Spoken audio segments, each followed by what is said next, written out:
தமிழ் பேசும் அனைத்து நல்லுள்ளங்களுக்கும் வணக்கம். ஸோ இன்றைக்கி என்ன வீடியோ பார்க்க போகிறோம் அப்படின்னா, விண்டோஸ் 11 OS ஒரிஜினல் OS எப்படி இன்ஸ்டாலேஷன் பண்ணுறது அப்படின்ற வீடியோ தான் பார்க்க போகிறோம்.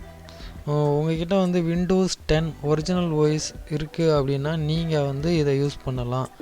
நான் ஃபைரேட் அதாவது கிராக் வெர்ஷன் யூஸ் பண்ணுறேன் அப்படின்னா அவங்க இதை யூஸ் பண்ண முடியாது. யூஸ் பண்ணலாம், பட்டு யூஸ் பண்ணுறப்போ அந்த ஆக்டிவேட்டட் நாட் ஆக்டிவேட்டட்னு வந்துடும். அது ஆக்டிவேட்டட் இன்னும் வரல. அதனால் விண்டோஸ் 10 ஒரிஜினல் OS யூஸ் பண்ணுறீங்க அப்படின்னா நீங்கள் இந்த வீடியோவை ஃபுல்லாக பாருங்கள். நீங்கள் விண்டோஸ் 11 அப்டேட் பண்ணிக்கலாம். எங்கே எப்படி டவுன்லோட் பண்ணி எப்படி அப்டேட் பண்ணலாம், எப்படி இன்ஸ்டாலேஷன் பண்ணலாம் அப்படின்ற வீடியோ இதில் ஃபுல்லாக போட்டிருக்கேன்.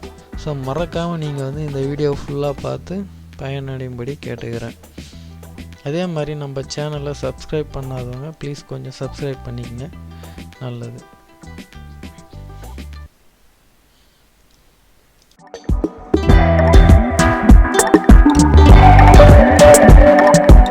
நீங்கள் ப்ரௌசர் ஓப்பன் பண்ணிங்க. ஒரிஜினல் OS விண்டோஸ் 10 வச்சுருக்கீங்க அப்படின்னா அதில் ப்ரௌசர் ஓப்பன் பண்ணிங்க. ஓப்பன் பண்ணி UUP டம்ப் அப்படின்னு டைப் பண்ணுங்கள். ஃபஸ்ட்லேயே ஒரு அஃபிஷியல் வெப்சைட் வரும், அதை ஓப்பன் பண்ணுங்கள். ஓப்பன் பண்ணிங்க அப்படின்னா அதில் டிவி சேனல் தேவ் சேனல் அப்படின்னு ஸ்டார்டிங்கில் இருக்கும். அதை கொடுத்தீங்க அப்படின்னா விண்டோஸ் 11 இன்ஸ்டாலுன்னு இருக்கும். அதை கொடுத்து இங்கே லாங்குவேஜ் செட் பண்ணிவிட்டு நெக்ஸ்ட்டு கொடுங்க. நீங்கள் பார்த்தீங்கன்னா விண்டோஸ் ஹோம் ப்ரோ. நான் விண்டோஸ் ஹோம் தான் இது ஒரிஜினல் வாய்ஸ். உங்களோட வாய்ஸ் என்னவோ அந்த வாய்ஸ் கொடுத்து இங்கே டவுன்லோட் பண்ணிங்க. ஸோ விண்டோஸ் ஹோம் என்னோடய வாய்ஸு, அதனால் நான் அதை கொடுத்து க்ரியேட் டவுன்லோட் பேக்கேஜ் இதை கொடுக்குறேன். ஸோ உங்களோடது ப்ரோ அப்படி இருக்குது, இல்லை வேறு ஏதாவது இருக்குன்னா இங்கே இருக்கிறது மட்டும் வரும், அது கொடுத்துட்டு ஸோ அந்த பேக்கேஜ் டவுன்லோட் பண்ணிட்டேன். அது டவுன்லோடில் இருக்கும். அதை ஓப்பன் பண்ணி எக்ஸ்ட்ராக்ட் பண்ணிக்குவோம்.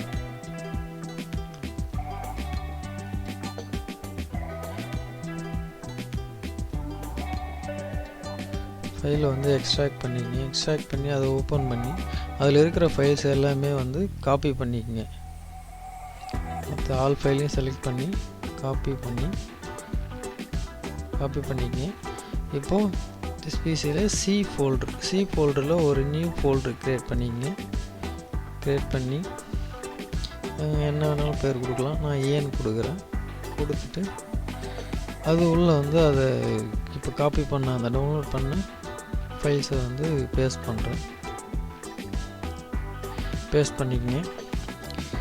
பண்ணிவிட்டு அந்த கீழே டவுன்லோட் செட்டப் இருக்கும், அதை ரன் பண்ணுங்கள். ரன் பண்ணிங்கன்னா கமாண்ட் லோட் ஆகும். ஸோ இது எனக்கு ஒரு 1 ஹவருக்கு மேலே இது லோட் ஆச்சு. ஸோ நான் 1 ஹவர் கழிச்சு தான் இதுதான் கமாண்ட்லேயே ஃபைல் அந்த விண்டோஸ் 11 ஃபைல் டவுன்லோட் ஆகும்.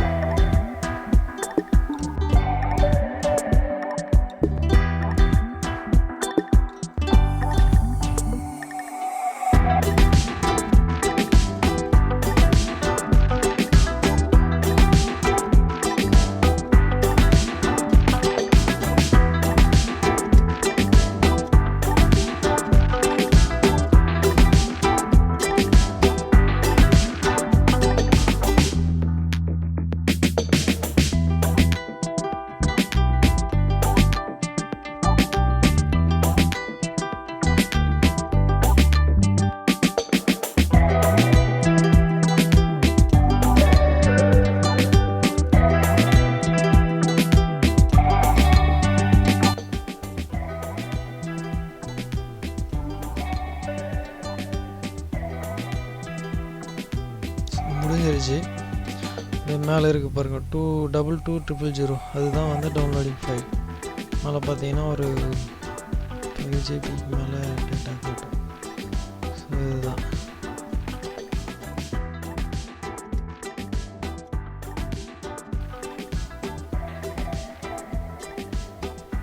இந்த ஃபைல் தான். இதை ஓப்பன் பண்ணி ஆன் பண்ணிக்கங்க.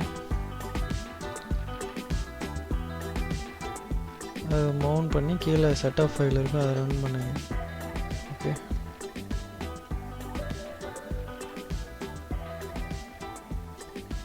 ஸோ விண்டோஸ் வந்து லோட் ஆகுது. 11 OS விண்டோஸ் 11 OS வந்து லோட் ஆகுது.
இந்த லேப் வந்து 6th ஜென்ரேஷன் லேப்பு. இதில் வந்து UEFI OS தான் வந்து இன்ஸ்டாலேஷன் பண்ணியிருந்தாங்க, ஒரிஜினல் OS. இது வந்து ஒரு UEFI தான் எனேபிளே இருந்தது. அதாவது செக்யூர் பிட் எனேபிள் இருந்தது, TPM எனேபிள் இருந்தது, UEFI தான் எனேபிள் இருந்தது. ஸோ இது இன்ஸ்டாலேஷனும் வந்து இதுக்கு முன்னாடி விண்டோஸ் 10 வந்து UEFI OS இன்ஸ்டாலேஷன் பண்ணியிருந்தாங்க. அதனால் இதில் நான் செட்டிங்ஸ் எதுவும் பண்ணலை. இன்ஸ்டாலேஷன் வந்து ஈஸியாக டவுன்லோட் எப்படி பண்ணி அப்கிரேட் பண்ணலான்ற மாதிரி தான் இது வீடியோ க்ரியேட் பண்ணேன் இந்த லேப்பில். ஸோ இது இல்லாமல் இப்போ வந்து இன்னொரு லேப் என்கிட்ட இருக்குது, 6530 டெல் லேட்டிடியூட் E. அந்த லேப் பார்த்தீங்க அப்படின்னா லீகேசி ஓஎஸாக வந்து இன்ஸ்டாலேஷன் பண்ணியிருக்கேன். செக்யூர் பூட்டு, TPM இதெல்லாம் வந்து டிசேபிளில் இருக்கும். ஸோ அது எனேபிள் பண்ணால் அந்த லீகேசி ஓஎஸ் வந்து உள்ளேயே போகாது, நோ பூட்டபிள் டிவைஸ் அப்படின்ற மாதிரி தான் மெசேஜ் வரும். அது எப்படி வந்து அதில் வந்து அப்டேட் பண்ணுறதுன்றத அடுத்த வீடியோ வந்து போடுறேன். இது வந்து 6th ஜென்ரேஷன். இது இருந்தது ஆல்ரெடி விண்டோஸ் 10 ஒரிஜினல் OS. அதே மாதிரி UEFI OS தான். இது பார்த்திங்கன்னா நான் செட்டிங்ஸ் எதுவுமே பண்ணலை, இது இருந்தது அப்படியே இருக்குது பாருங்கள். UEFI தான் இருக்குது. அட்வான்ஸ் பூட் அதாவது லீகேசி ரேம் வந்து ஆஃபில் இருக்குது. அதே மாதிரி செக்யூர் பூட் வந்து எனேபிளில் இருக்குது. அதே மாதிரி செக்யூரிட்டி TPM மேலே இருக்குது. செக்யூரிட்டி இதில் வந்து TPTT இதுதான் TPM, இது வந்து ஆனில் தான் இருக்குது. இந்த மாதிரி இது வந்து விண்டோஸ் 11 இன்ஸ்டாலேஷனுக்கு என்னென்ன வேணும்னு சொன்னாங்களோ அதெல்லாம் ஆல்ரெடி ஆனில் தான் இருந்தது. விண்டோஸ் 10 வந்து UEFI OS தான் இன்ஸ்டாலேஷன் பண்ணியிருந்தாங்க. ஸோ விண்டோஸ் 10 ஒரிஜினல் OS இதில் இருந்ததால் இதெல்லாம் எனேபிளில் இருந்ததால் ஈஸியாக இருந்தது எனக்கு இன்ஸ்டாலேஷன். நான் இந்த செட்டிங்ஸ் பக்கமே வரலை, அப்படியே எப்படி டவுன்லோட் பண்ணுறது அப்படின்னு டவுன்லோட் பண்ணி இன்ஸ்டாலேஷன் பண்ணி உங்களுக்கு பக்காவாக காமிச்சேன். அதே மாதிரி எந்த ஒரு டேட்டாவும் வந்து டெலீட் ஆகலை. ஒரு சிங்கிள் ஃபோட்டோ கூட வந்து காணாமல் போகலை, ஒரு சாஃப்ட்வேரை கூட காணாமல் போகலை. நான் என்னென்ன சாஃப்ட்வேர் இன்ஸ்டாலேஷன் பண்ணி வச்சுருந்தனோ அது எல்லா சாஃப்ட்வேருமே அப்படியே வந்து பேக்கப்பாக வந்துருச்சு.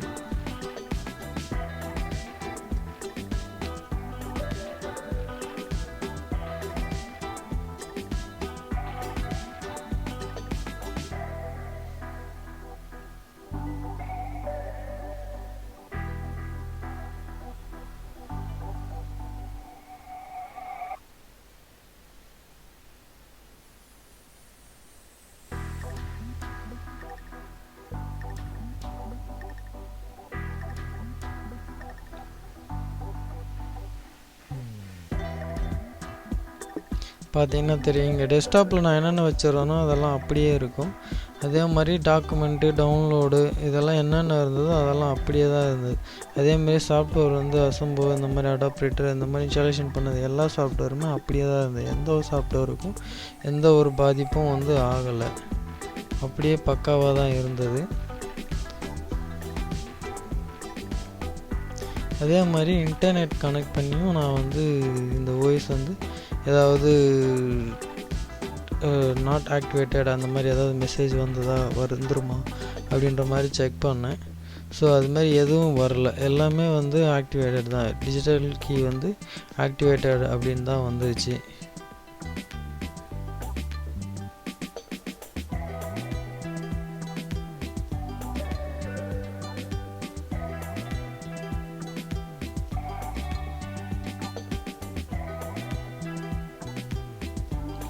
ஸோ நிறைய பேர் வந்து என்கிட்ட நான் முன்னாடி அந்த கிராக் வெர்ஷன் வந்து டவுன்லோட் பண்ணியிருந்தேன். அது வந்து அதுவும் டைரக்ட் அப்டேட் தான். அதே மாதிரி USB கிரியேட்டபிளாகவும் வந்து இன்ஸ்டாலேஷன் பண்ணியிருந்தேன். நிறைய பேர் வந்து நீங்கள் வர்ச்சுவல் பாக்ஸில் இன்ஸ்டால் பண்ணிங்களா அப்படின்னு கேட்குறாங்க. நிறைய பேர் ஆனால் வர்ச்சுவல் பாக்ஸ்னு சொல்கிறாங்க. அந்த ஒரு செட்டப்பில் வந்து அதாவது ஒரு OSக்குள்ளே இன்னொரு OS அப்படின்னு அதை சொல்லுவாங்க. நான் அது இது வரைக்கும் இன்ஸ்டாலேஷன் பண்ணதே கிடையாது. அதில் தான் இன்ஸ்டாலேஷன் பண்ணி நிறைய பேர் யூஸ் பண்ணுறாங்க. பட் இது அப்படி கிடையாது, ஃபுல் அண்ட் ஃபுல் அப்படியே ஃபைல் இன்ஸ்டாலேஷன் தான், டைரக்ட் இன்ஸ்டாலேஷன் மாதிரி தான் இது. நீங்கள் இப்போது அது என்ன எப்படின்னா அதை க்ளோஸ் பண்ணிட்டோம் அப்படின்னா விண்டோஸ் 10 வந்து விண்டோஸ் 11 இன்ஸ்டாலேஷன் பண்ணி எப்படி இருக்குன்னு பார்த்துட்டு திருப்பி க்ளோஸ் தான் பண்ண முடியும், யூஸ் பண்ண முடியாது. இது வந்து அப்படி இல்லை, ஃபுல் அப்டேட் ஆகிருச்சு. விண்டோஸ் 11 OS வந்து அப்படியே இப்போ நம்ம நார்மலாக யூஸ் பண்ணலாம். அந்த கண்டிஷனுக்கு வந்து இது மாறிடுச்சு, இன்ஸ்டாலேஷன் நம்ம பண்ணிட்டோம். ஸோ நீங்கள் நினைக்கிற மாதிரி இது வர்ச்சுவல் பாக்ஸ் இன்ஸ்டாலேஷன் அந்த மாதிரிலாம் கிடையாது.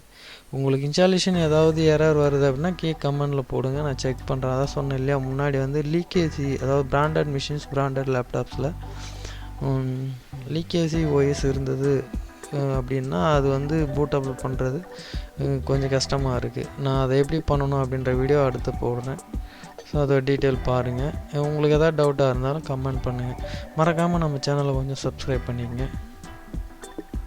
ஸோ இதெல்லாம் வந்து ஆண்ட்ராய்டு அப்ளிகேஷன். இது நான் செக் பண்ணலான்றதுக்காக ஓப்பன் பண்ணேன். இப்போ பார்த்தீங்கன்னா நிறைய இருக்குது. Xbox, TikTok, WhatsApp, Amazon prime video, Netflix, இந்த மாதிரி எல்லாமே வந்து பக்காவாக ஆண்ட்ராய்டு அப்ளிகேஷன் மொத்தமே காட்டுது. ஸோ நான் டிக்டாக் கிளிக் பண்ணி கெட் கொடுத்தேன். கொடுக்குறப்போ இது வந்து இன்னொருத்தரோட லேப்டாப். அவரோட பேர் வந்து அதான் இருக்குது பாருங்கள், காமாட்சி கண்ணன். நம்ம தெரிஞ்சவர், மதிப்பிற்குரியவர். ஸோ அதனால் அவர்கிட்ட நம்ம பாஸ்வேர்டெலாம் கேட்க முடியாது. ஸோ க்ளோஸ் பண்ணிட்டேன். நான் என்னோடய லேப் சொன்னேன் இல்லையா, அதில் இன்ஸ்டாலேஷன் பண்ணி வேணால் நான் வந்து இதெல்லாம் டவுன்லோட் பண்ண முடியுது, எப்படி யூஸ் பண்ணலாம் அப்படின்ற வீடியோ வந்து போடுறேன். ஸோ இதுதான், உங்கள்கிட்ட விண்டோஸ் 10 ஒரிஜினல் ஓஎஸ் இருக்குது அப்படின்னா ஸோ நம்மளோட வீடியோவை ஃபாலோ பண்ணி பக்காவாக இன்ஸ்டாலேஷன் பண்ணிக்கிங்க. விண்டோஸ் 11 பக்காவாக இருக்குது. ஸோ இன்ஸ்டாலேஷனும் ரொம்ப ஈஸி தான், ரொம்ப கஷ்டம் கிடையாது. பட் உங்கள்கிட்ட வந்து இன்டர்நெட் வந்து அதிகமாக இருக்கிற மாதிரி இருக்கும். ஸோ அந்த டவுன்லோடு வந்து நிறைய வந்து ஜிபி, ஒரு 5-6 ஜிபி ரேஞ்சுக்கு வருதுன்னு நினைக்கிறேன். அது வந்து தேவைப்படும். இன்டர்நெட் இருக்குது அப்படின்னா ட்ரை பண்ணுங்கள். Okay, thank you. மறக்காமல் நம்ம சேனலை சப்ஸ்கிரைப் பண்ணுங்கள். இன்னும் நிறைய வீடியோ வந்து இந்த மாதிரி சாஃப்ட்வேர் ரிலேட்டடாக வந்து நிறைய வீடியோ போடலாம் அப்படின்னு இருக்கேன். ஸோ உங்களுக்கு எதாவது வேணும், எதாவது டீட்டெயில் வேணுனாலும் கீழே போடுங்க. ஓகே, தேங்க்யூ, நன்றி.